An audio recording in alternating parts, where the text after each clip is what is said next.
पूरी दुनिया तुझसे आगे निकल रही है, हर कोई आगे निकला जा रहा है, मैं पीछे रह जा रहा हूँ। If you want to shine like a sun, you have to burn like a sun. अगर सूरज की तरह चमकना है ना, तो आपको सूरज की तरह जलना पड़ेगा। तो तुम्हें खुद को बेटा घिसना पड़ेगा, और जितना खुद को घिसेगा उतना तू दुनिया में चमकेगा बेटा। अभी चाहे कोई भी आगे हो, अंत में मैं ही जीतेगा।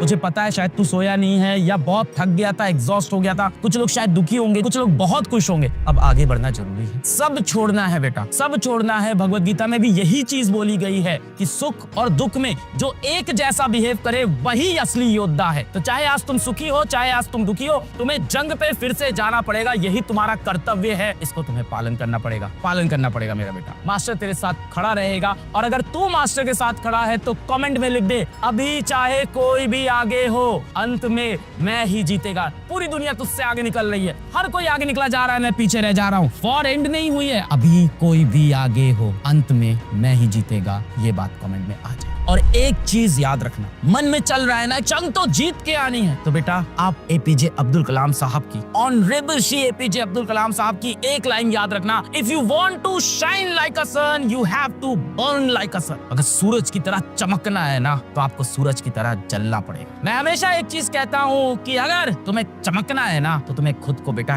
घिसना पड़ेगा, और जितना खुद को घिसेगा उतना तू दुनिया में चमकेगा बेटा। तेरे पास मौका है, इस बार कोई गलती नहीं करनी है, इस बार मोबाइल चलाने में नहीं इसको गवाना है, इधर उधर यूट्यूब पे नहीं देखने हैं। एक जगह डिसाइड करो, लग के पढ़ाई करो। मैं लगा रहूंगा, तुम्हारे साथ आके फिर से लड़ूंगा बेटा। सिक्का उछालेगा यार, दो चीजें होगी, या तो होगा या तो नहीं होगा। नहीं उछालेंगे तो पक्का नहीं होगा, ये श्योर है। ट्राई नहीं करेंगे तो डेफिनेटली फेल होंगे, ट्राई करेंगे तो शायद पास हो जाए। तो अभी तो कोशिश करना चाहिए, अभी यहाँ से समय बाकी है। बाद में ये कहने को ना हो कि हमारे पास टाइम भी था, हमने मेहनत नहीं की। बेटा मेहनत करिए। अभी एक होता है सिलेक्शन ना होना, और एक होता है आप कहीं पेपर में स्टैंड ही ना करो। सिलेक्शन ना होना हो सकता हो आपके 600 नंबर हो, 580 नंबर हो, और एक होता है आप कहीं स्टैंड नहीं करो जब आपके 250 नंबर हो। जब 250 नंबर आएंगे ना, तो आपको एक्चुअली बुरा लगेगा कि मैंने अपना समय कहाँ बर्बाद कर दिया। जब 580 आएंगे, ऑफ कोर्स ये हर्ट होगा, पर कहीं ना कहीं आप लाइफ में बहुत अच्छा करोगे, क्योंकि जो आप गोल चेस कर रहे थे उसके जस्ट पास में थे। और लाइफ ऐसे ही है, लाइफ ऐसी नहीं है कि 720 के ऊपर सिलेक्शन, 720 के नीचे 650 के ऊपर सिलेक्शन, 650 के नीचे फेल। जब आप लॉन्गर टर्म लाइफ में जाओगे तो लाइफ ऐसी होती है, कौन इंसान कहाँ तक पहुंच पा रहा है, कहाँ तक क्रॉस कर रहा है। तो एक रिस्पेक्टेबल स्कोर तक पहुंचना सबसे ज्यादा इंपॉर्टेंट है। जिसका इसका पहला अटेम्प्ट है, दूसरा अटेम्प्ट है, तो अगर वो 600 क्रॉस कर रहा है तो उसके अंदर ये श्योरिटी रहेगी यार, एक साल लग गया मैं तो 650 तो निकल ही जाएगा। लेट अस से मैं आज सुबह उठा हूँ, मैंने कुछ भी नहीं पढ़ा होता, मैं खाली बैठा होता,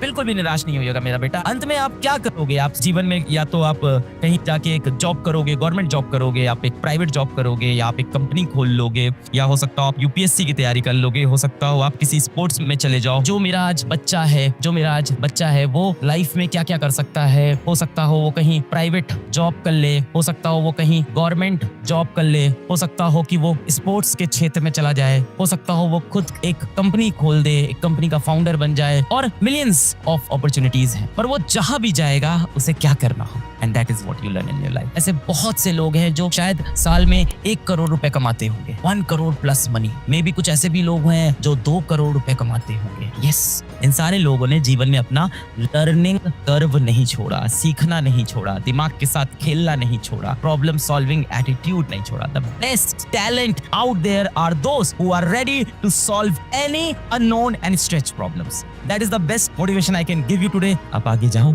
आई एम विथ यू, एंड जितना हो सकेगा मैं आपको मोटिवेट करूंगा। हो सकता हो मेरी लाइफ आपको थोड़ी सी मोटिवेट करे, हम जैसे लोगों की लाइफ आपको मोटिवेट करे जो ऐसे घरों से आते हैं जिनका आईआईटी में सिलेक्शन नहीं होता, घिसते हैं, रगड़ते हैं, कोशिश करते हैं। 2014 में कॉलेज छोड़ने वाला ड्रॉप आउट किया था, सब सही होते होते भी 2020 तो बनी गया था, 2020 तो 6 साल तो मुझे भी लग गए यहाँ से धक्का खाने के बाद। और आईआईटी में मैं रिजेक्ट हुआ हूँ 2010। Alak Pandey is rejected from an IIT. 2010 में आईआईटी से रिजेक्ट हुआ, 2014 में कॉलेज ड्रॉप आउट, 2020 10 साल का सफर लगा बेटा। 10 साल में घिसता रहा, मेहनत करता रहा, और उसके रिजल्ट्स मुझे जीवन में मिले। अगर आप मेहनत करोगे कहीं ना कहीं जीवन में रिजल्ट मिलेंगे। Everyone is not unfair. बेटा आपने जितनी मेहनत की, आपने जितनी पढ़ाई की, अपने इरादे इतने स्ट्रांग रखिए कि कोई आपका इरादा ना तोड़ पाए बेटा जी। ऐसी लाख बाधाएं आएंगी, मैंने बोला ना, कुछ भी हो जाए, कैसे भी हालात आए, अंत में मैं ही जीतेगा बेटा।